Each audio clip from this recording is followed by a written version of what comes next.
Narito ang programang totoong-totoo, Tambayan sa DIZ. Programang magliliwanag ng ilang mahahalagang mga issue. Tambayan sa DWIZ. At ngayon, narito na sila upang maghatid ng saya sa bawat Pilipino. Sa programang Tambayan sa DWIZ.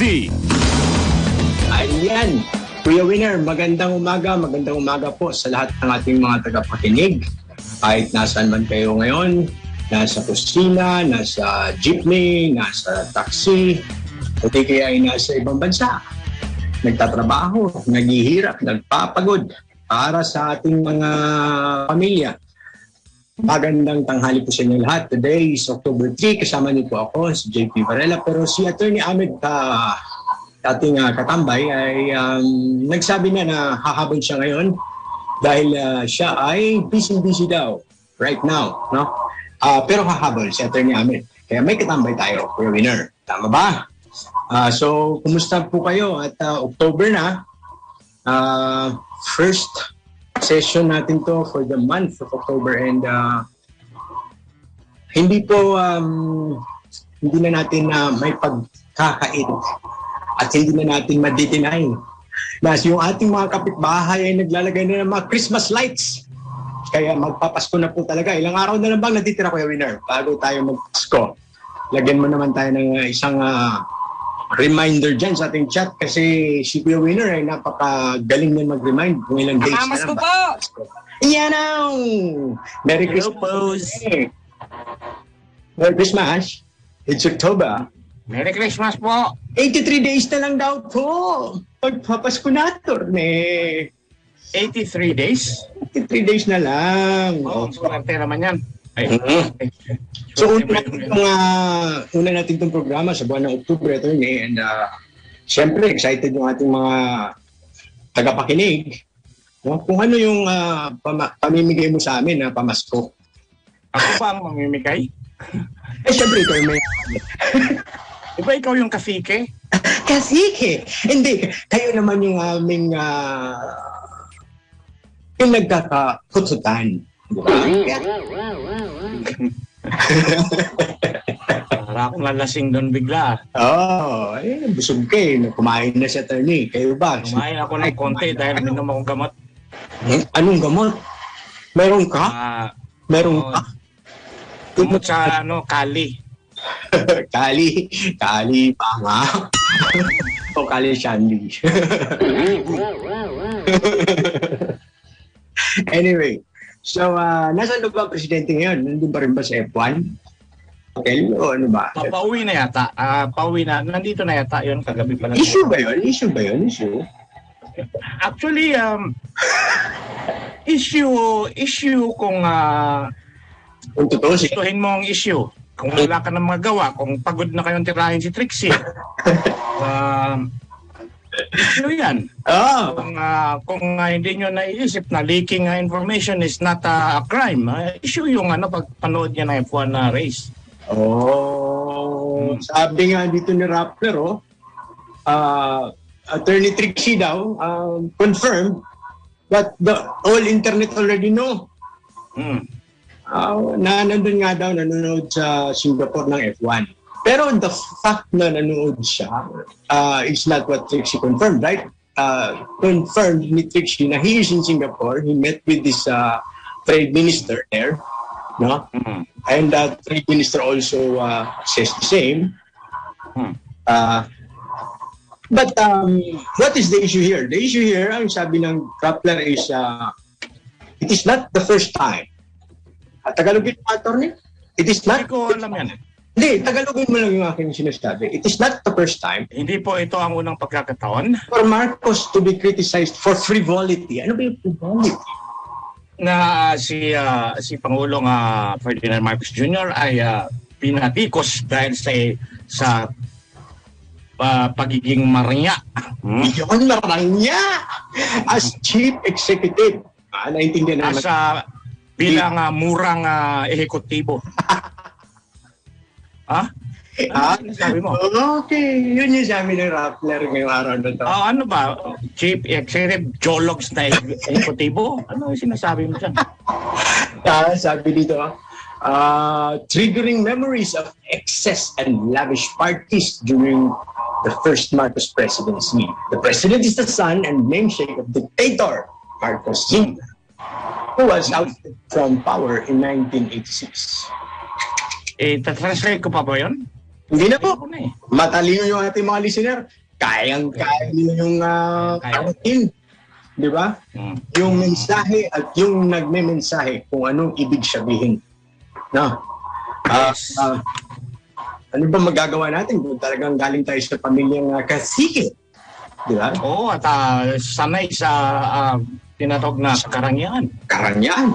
At sabi naman, ito daw si Marcos ay isa pala daw sa pinakamayayaman ng mga pinuno ng mga bansa sa buong mundo. Saan yung prop niyan, prop? Yun na nga, yun na, yung reason. Kasi kung totoo naman siguro, kung sakali man totoo na siya ngayon, isa sa mga pinakamayaman na pinuno. So, how can it be frivolity to watch F1? In fact, it's below him. Kasi yung mga tunay na mga mayayaman na they do not watch F1, they drive. Or they own it. Or they own a team racing in F1. Hindi yung matunay na mayayaman. Hindi nanonood.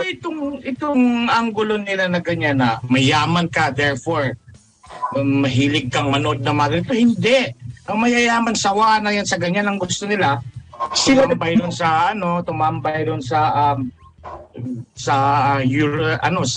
Southern European Riviera, ganyan, at makipag-pornhub doon sa mga gandang girl. Ganyan. Hindi yung manood dyan sa Singapore. Ano yan? Cheap executive? Yung klaseng kalukuhan niya. Mumurahin at nagmumurahing ekutibo. Hindi yun siya ganyan. Ang mayayaman, panis na sa kanila yung mga race na yan. 1960s pa lang, panis-panis na sa kanila dapat. Hindi na sila nanonood din. Sila na mismo yung yung mga anak nila, yung drivers, yung may-ari ng team. Diba? Kasi wala na sila mapaglagyan ng pera. Sobrang dami. Ganun yung aming mga kalahi, mga kasige. Yes, kasige. Oo. Kaya, saan namin kinukuha yun? Sa inyo. Siyempre, ikayaw. Sa inyo. Pero yung mga iba sa inyo dyan na tanga. Kung ano-anong maiisip, basta 1+1 lang, kahit na 1/2 ang result, pwede na yan, basta may plus. Oo. Para yung isang reporter ko dati. Ganito yung headline niya, 0.2 milyones na halaga. Bakit 0.2 milyones? Bakit hindi 200,000? Mas malaki kasi pakinggan kapag 0.2 million kaysa sa 200,000. Kasi 1,000 lang yun. 200,000 lang. 0.2 milyones. 0.2 milyones na halaga ng ganito. Nasamsam. Galing. Oo. Muna siya, chief executive. Chief executive. Ayun. So, ano kayo sinakyan ni Presidente papunta Singapore? Learjet or what? Yung aeroplano ng Air Force siguro. Air Force One? Oo. Yung Air Force natin ng Pilipinas. Hindi, F1. Air Force One. Siguro, tawa lang kayo. Sige, tawa lang muna tayo ng tao. October pa naman Wala pa yung panahon ng problema, no? Oo, wala pa. Hindi pa tayo nagigibit sa mga bilihing nagmamahalan. Nagmamahal.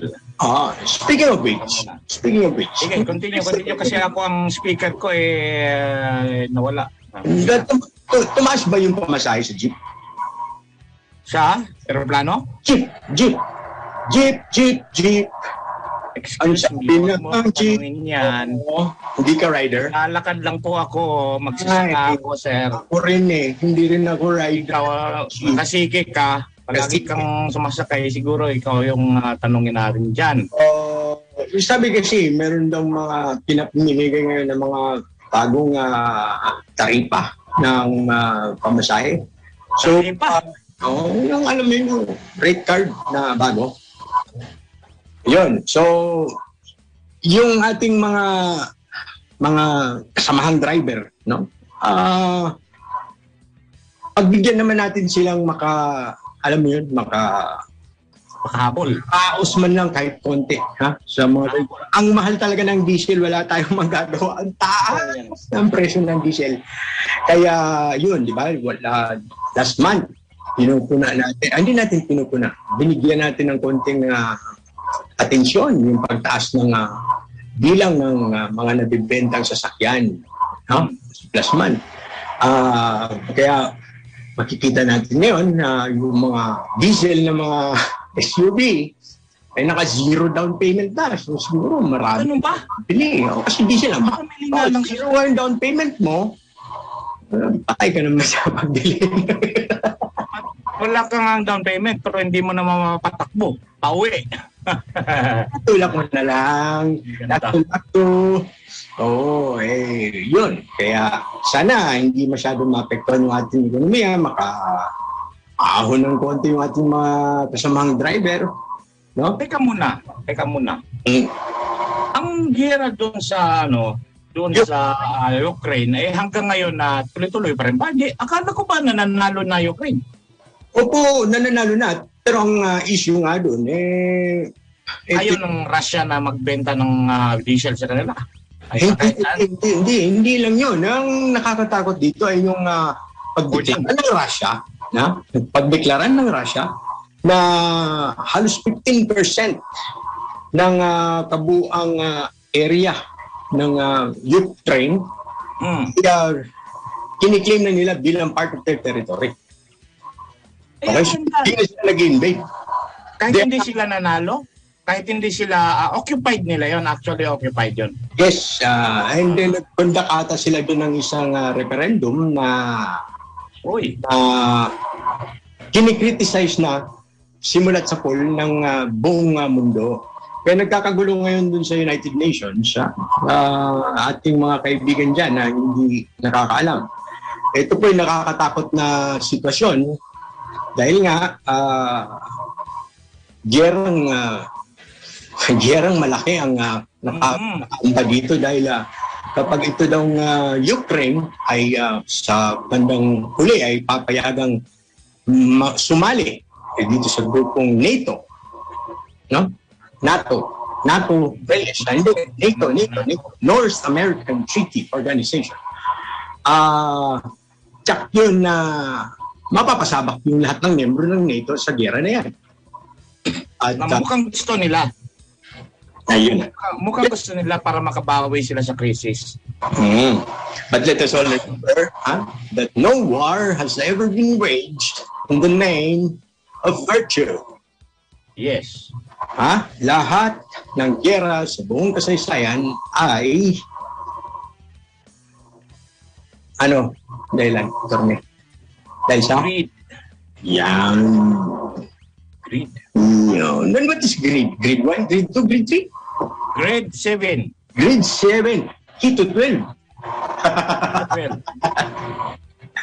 Ayun, so kumusta naman yung mga bagay-bagay dyan sa ating palibot, Atty. Well, magulo dahil nga merong isang radio commentator, TV commentator, and newspaper commentator na took up the cudgels of illegality in government para patikusin na ang OPS, ang Office of the Press Secretary. Yun ba itong yung si Ramon Tulfo. Bumanat siya doon tungkol sa sa kaya 2060 dahil gusto niya itong si Mike Toledo. Mike Toledo has experience in government because I think he was he occupied the same position during the time of ERAP, I suppose. He's a lawyer. He's also a lawyer. But that's not the issue. The issue is how Tulfo got his information in order to launch an attack against the sitting press secretary, which is rather illegal. I do not find that very, very surprising, no? Because yun na nga, Itong mga kaibigan natin at mga kapatid sa industriya ng press, no? Sa larangan ng press, ay talagang nagkukumahog na makontrol, no? Yung mga oportunidad, no? Na magkaroon ng first hand and scoop, no? Na mga manggagaling dun sa mga juicy na mga kwento galing sa posisyon na yan. Sa palagay ko hindi binibigyan natin. Well, sa akin, my stand on that is Tulfo, even if regardless of how lousy journalist he is in this case, no matter how dumb he is in this instance, he is after all still a journalist, and he still is well within the actions of stupidity or intelligence or brilliance by a journalist. Ang problema dito, yung mga nag-leak. Nag-leak na? Ano ba na-leak? Mga information, nag-leak ng mga text ng secretary sa kanila dahil mga USEC-ASEC tong mga to eh. Meron pa So, ibig sabihin, so ito ay follow through dun sa ating pinag-usapan last week. So merong mga leaking lumabas kasi si Tulfo, ito rin si Tulfo. Again, I'll just say it. Okay. This might be a really lousy journalistic job. But he is still a journalist, and this still is a journalistic effort. And yung wala tayong magagawa dyan. That is his right. He is a stupid journalist. That's it. Pero ang nagbigay ito si Tulfo, pinost niya yung mga pinadala sa kanyang messages ng mga nag-leak. At nandun yung mga pangalan nila, and then we found out that these names belong to USECs and ASECs of under the OPS. So what is now? Where can we find this juicy, leaky? Binura na, tinake down na yung isa, pagkakaalam ko, but it's too late. Alaman na. Okay, so now, my question is, whether the content of those messages would be sufficient to file for a case to be filed against the press secretary versus the crime of leaking it. Kasi kung ililik mo yung isang bagay pero you will save a murder of another public official. You will save the economy of this country because you leaked a possibility that someone is inside trading. Or whatever, di ba? It's the balancing of criminal acts and their effects, di ba? Balancing. So in this case, alin bang more evil that the other smaller evil seeks to remedy or to prevent? So yun yung tanong dyan. So I am not going to be as arrogant as to say na wala namang krimen doon sa pinagsasabi sa messages. Because there might be. I'm not aware of such other of facts that would make those. But what they were instructions or were policy suggestions coming from the OPS, and they are not even documents. They are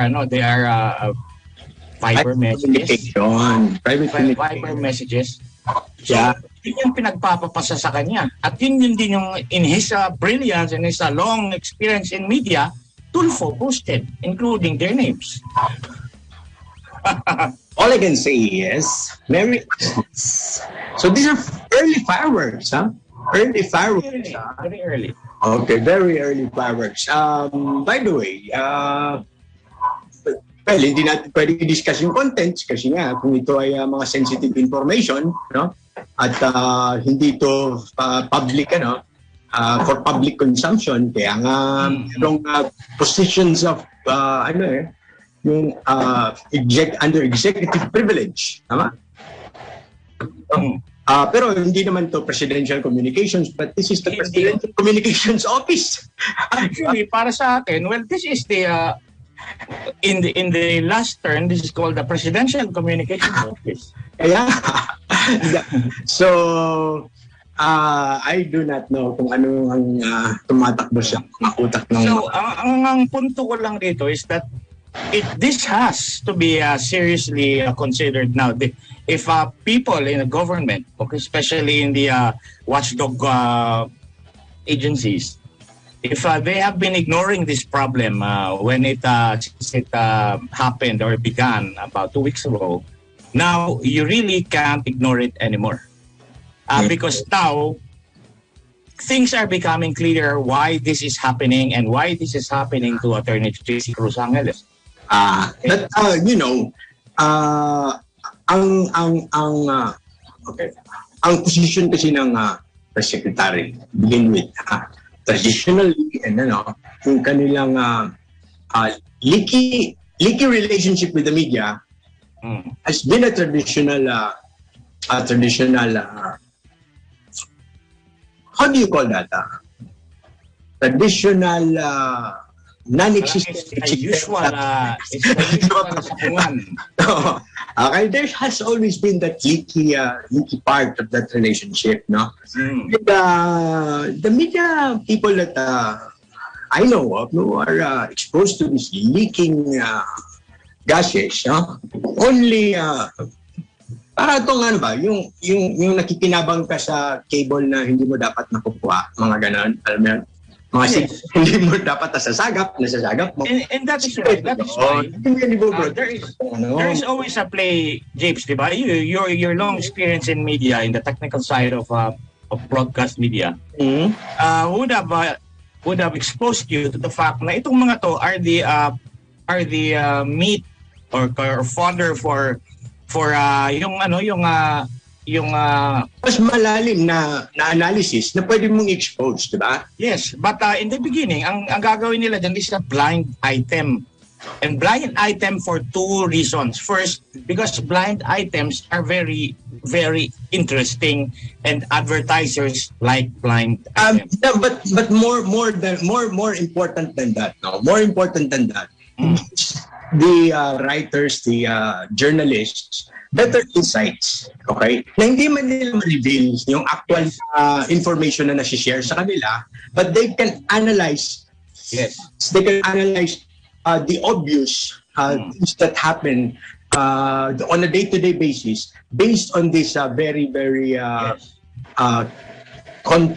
confidential information that are quote-unquote leaked to them. Yes, that is the second thing. For the public, maganda yon dahil nagkakaroon sila ng mas malalim na pagkakaintindi sa mga sitwasyon na hindi mo masabi kung ikaw ang isang gobyerno. Sometimes they're intentionally leaked. I agree with you. I agree with you on that. Why? Because that is how we found out what America is like to a lot of countries in WikiLeaks.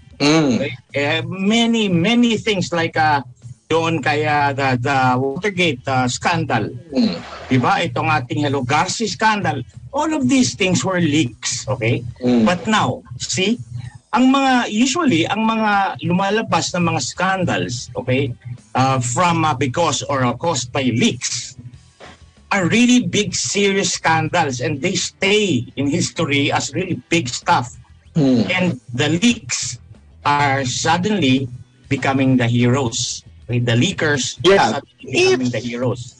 If and only if what you leak is something of a public interest, but if what you're leaking is something that is going to endanger national interest, well, abutan ka talaga ng ad break yan dahil ang oras natin ay 12:30 na. Magbabalik po ang tambayan, mga kaibigan. Oras 12:29 ng hapon. Muli nating balikan Tambayan sa DWIZ.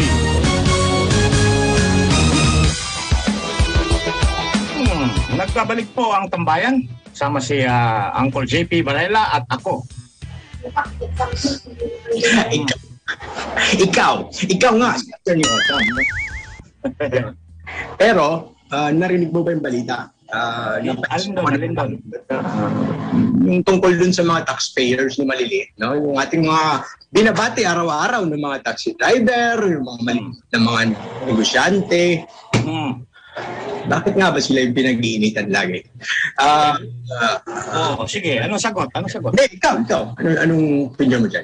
ang sa wari ko, hindi naman sila ang tinatarget. Sila lang nakakaramdam nito.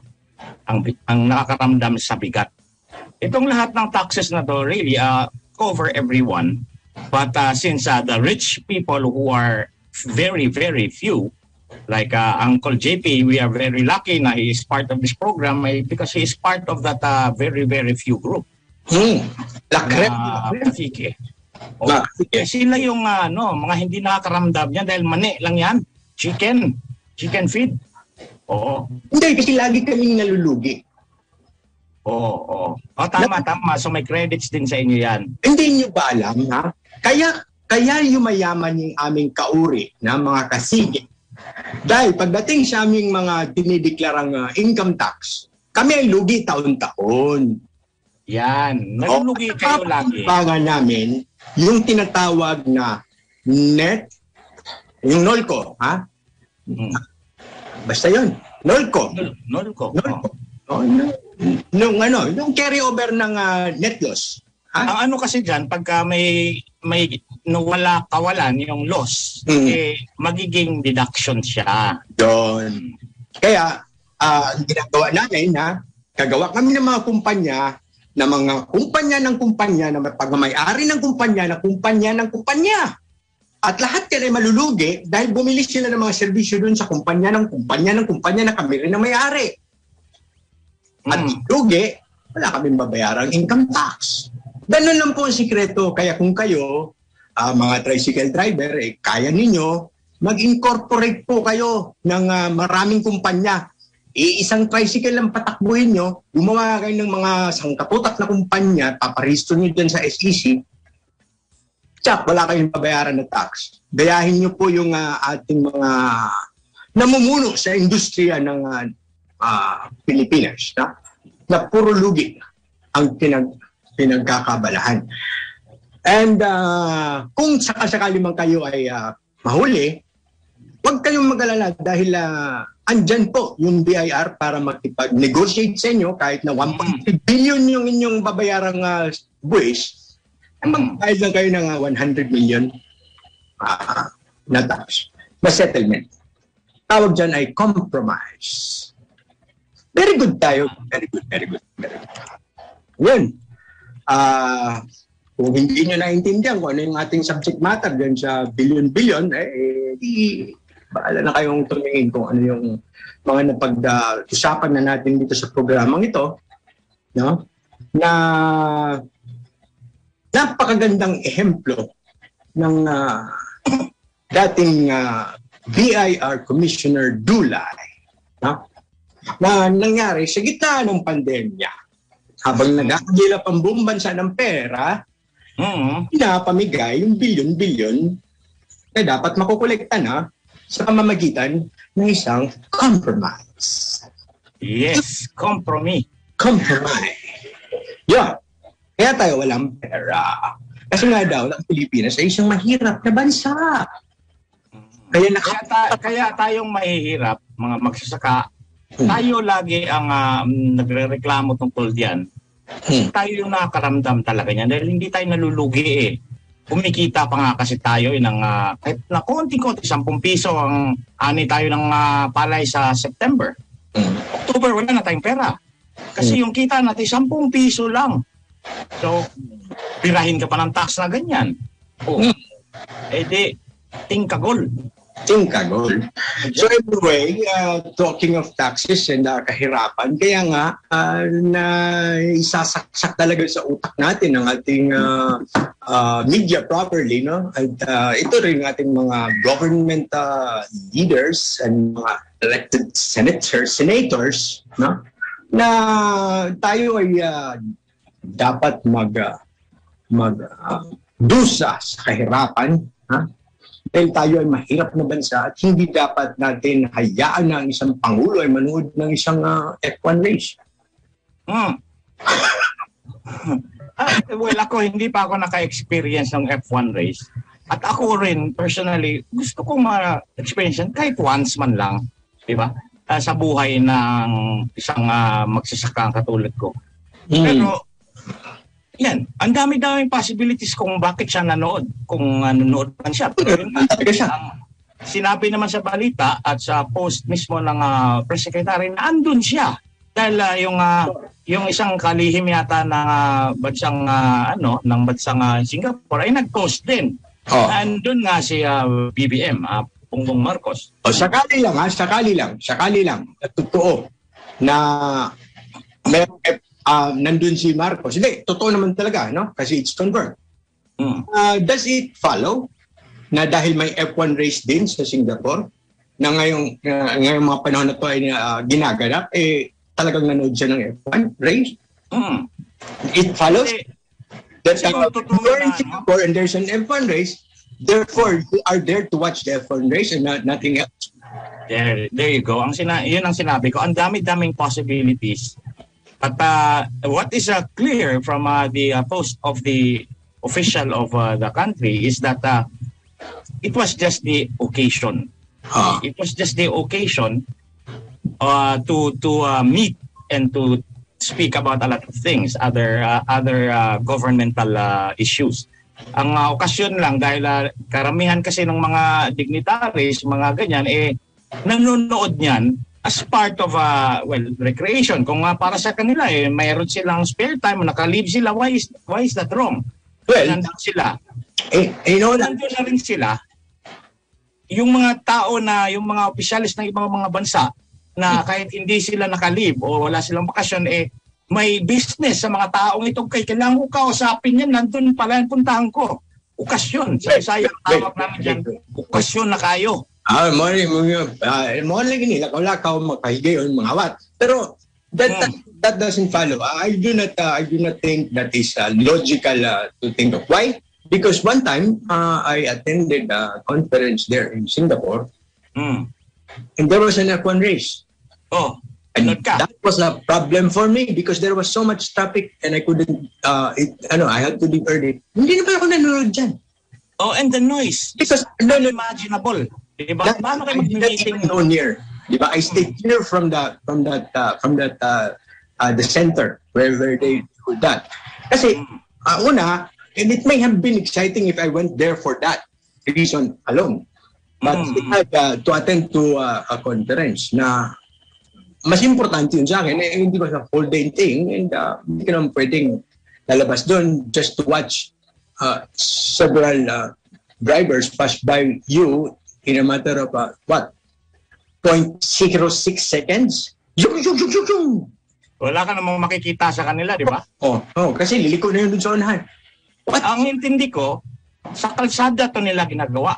Yeah. Sa main roads. Yes. Dadaan sa harapan mo. Yun. Yun lang yun.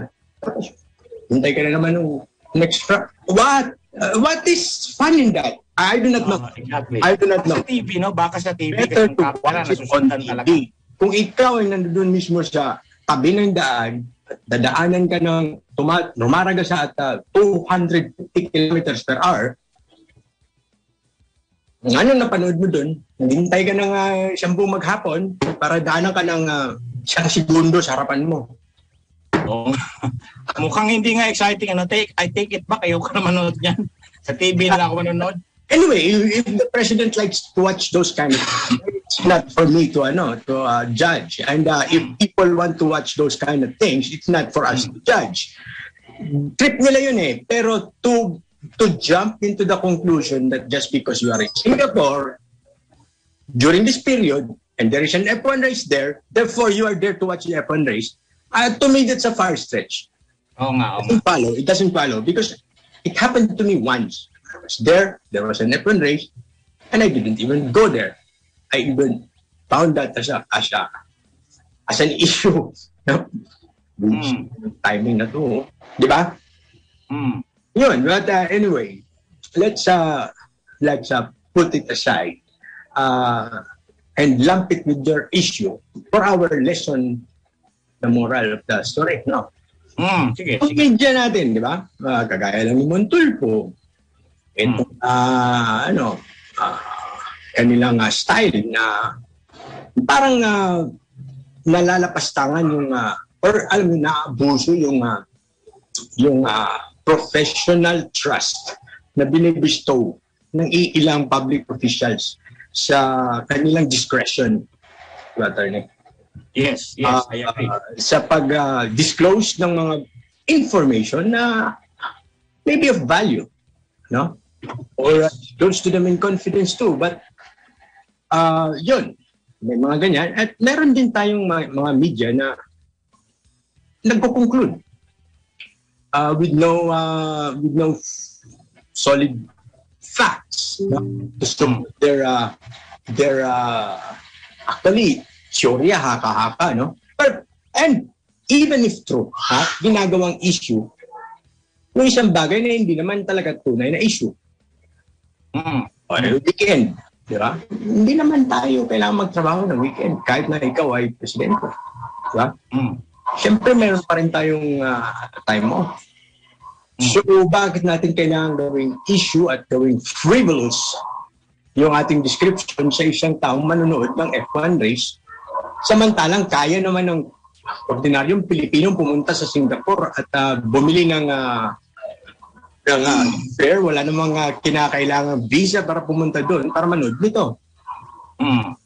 Yeah. So why do we make so much fuss about nothing?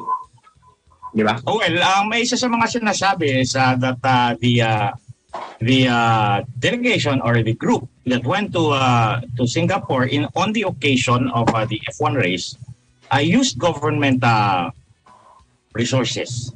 Like I don't know if it is true, but this is what they are saying. No, itong mga media entity. At ginamit daw ang Air Force plane, yung bago yatang plane na I think pang service na parang it is a passenger plane, it's a small passenger plane na bago na ginamit. So what? What is it to you? An airplane on the ground is losing money. Okay? The more you use it, the more it is value is recoup as time is running. Diba? At ang nagturo sa akin yan ay si JP Barela. Dahil ang mga kamag-anak nito ay mga pawang mga piloto. Marami sila, pawang mga piloto. Mga kasiki nga. Yung aeroplano kasi ng yung aeroplano namin. Yung mga aeroplano namin. Di ba? Ay, nalulugi yun kapag hindi mo pinapalipad. Kasi binabayaran mo yung nun eh. Hangar. Magbabayad ng extra sa huwag naman yung hangar. Parking space. Parking space. Yan. At hindi mo pinagkakakitaan hindi yan lumilipad. Ayun. Kaya, ganun. Pero hindi yun yung ating ina-advertise yung aming mga aeroplano, no? Oo nga naman. Ang punto dito is okay. Sometimes tingnan natin critically, no, yung mga hinahain sa atin ng ilang mga personalidad. Dahil minsan wala na talagang katuturan eh. Nakatuturan, tama. It is becoming obvious na meron siyang pinupunterya or mas malalim at mas malaking objective na yun yung dapat natin bigyang atensyon. Why are you feeding me this information? No? Dahil hindi na natin maando yan. Once if sinaksak mo yung impormasyon sa isang tao, hindi mo matatanggal yan sa utak niya. Matatanggal mo pa yung sinaksak mo dun sa dibdib ng ibang tao. Pero ang impormasyon na tinusok mo sa utak ng isang tao ay hindi mo na mahuhugot yan ulit. Tama. Ilan lang ba ang nakikinig sa atin at nabibigyan ng konting paliwanag para man lang pero kahit na mapaliwanagan ka, nandun pa rin yan sa utak mo. Diba? At maalala mo yun. Frivolity of all this. It's no wonder that every time mayroong survey sa Pilipinas, satisfaction or your confidence in the government, the answer of the respondents in that survey is always negative. Kasi bombard sila ng ganitong mga palita na walang kwenta, na walang katuturan, na hindi naman totoo pala, o kahit totoo, walang issue, it's justified, it's sanctioned. Ang confidence ng taong bayan, wala talaga, puro pala talaga itong kalukuhan ng gobyerno. And the more you erode confidence of the people on their own government, the more you will win and put in your own people to have to run the government. And that is really cheap and deceitful and a fraudulent way of changing regimes. Okay, but the more yung mas malapit sa sikmura ng ating mga listeners dito, hindi namin concern na ito ay makakasama sa gobyerno. Okay? Because a basic element for economic growth or business confidence is the general confidence of the population in their government. So if you erode that confidence from their government, its direct effect is in the economy. Walang may gustong mag-invest, babagal at hihina yung negosyo, papangit yung outlook ng mga tao sa kanilang future, immediate future, short term, long term, medium term. Dahil wala silang nakikitang stability in the institution that runs their society. Ang direct effect niyan is in the economy at yun ang magiging dahilan kaya wala tayong magiging pambili ng pamasko taon-taon dahil hindi tayo nagkakaroon ng overall confidence in the ability of our government because sinasaksak sa utak natin na huwag tayong magkaroon ng kumpiyansa sa gobyerno na nakaupo dito sa Pilipinas hanggat hindi sila ang nagpaupo ng taong yan. Just to connect it to the first thing that you said to me, bakit yung mga mahihirap na kagaya ko at hindi mga mayayaman na kagaya mo ang palaging tinatamaan ng tax at sila agad ang nagrereklamo. But that is not exactly true. Marami din yung mga tao, mayaman din, na nagrereklamo din dito. But sa tingin nyo, ang nirereklamo pa nila ay dahil sa tax? Hindi. Ang nirereklamo nila ay andyan na naman yung tax. Okay, paano ang negosyo? Magninegosyo ako, humihiling ako ng mga investors, pero ganito ang nangyayari sa Pilipinas. Kahit ng press secretary lang iintrigahin nyo, gagawa kayo ng krimen para lang magkaroon ng issue dyan to destabilize the government. So, nagrereklamo kahit yung mga mayayaman dahil akala ba namin tutulungan namin kayo dito sa ekonomiya? Pero maya, ganyan kayo. There is no ease of doing business in this country because liars are all over the place. And they lie not because they are liars, but because it will help them gain something for themselves. Yeah, and talking about confidence and trust, okay? Painting the president as a frivolous and alam mo yun, party and a wasteful person, okay, does not build any confidence on anyone to pay their taxes.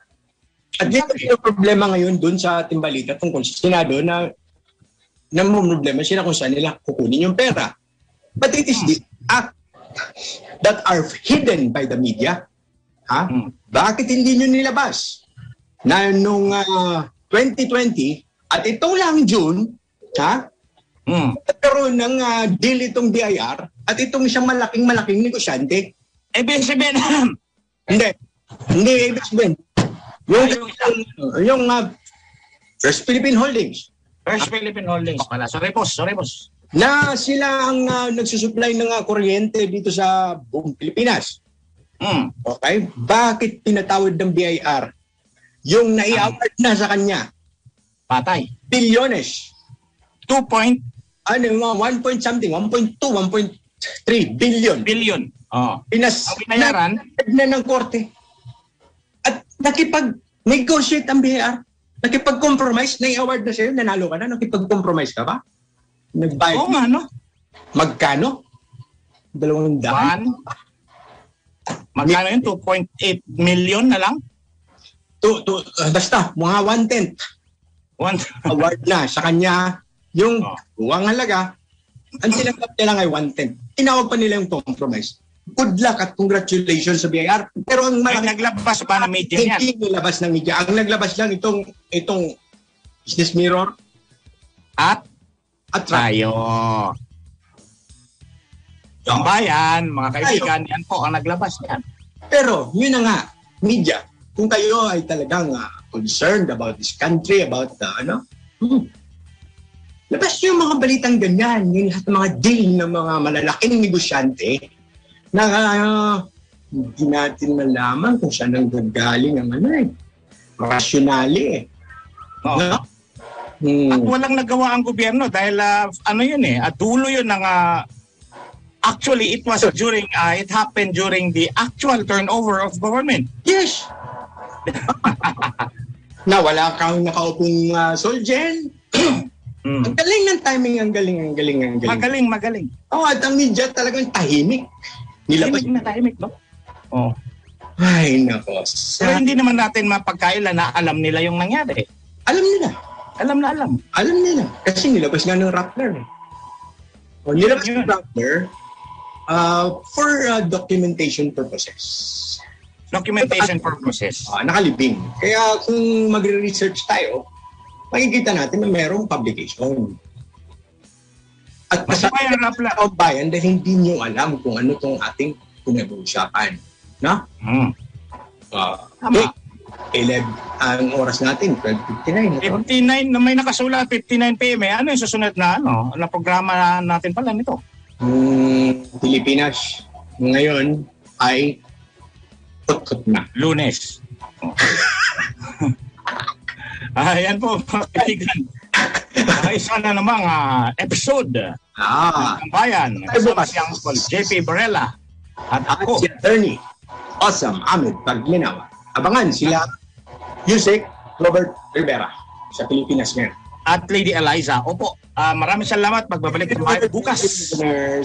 See ya. Bye-bye. Tambayan sa DWIZ.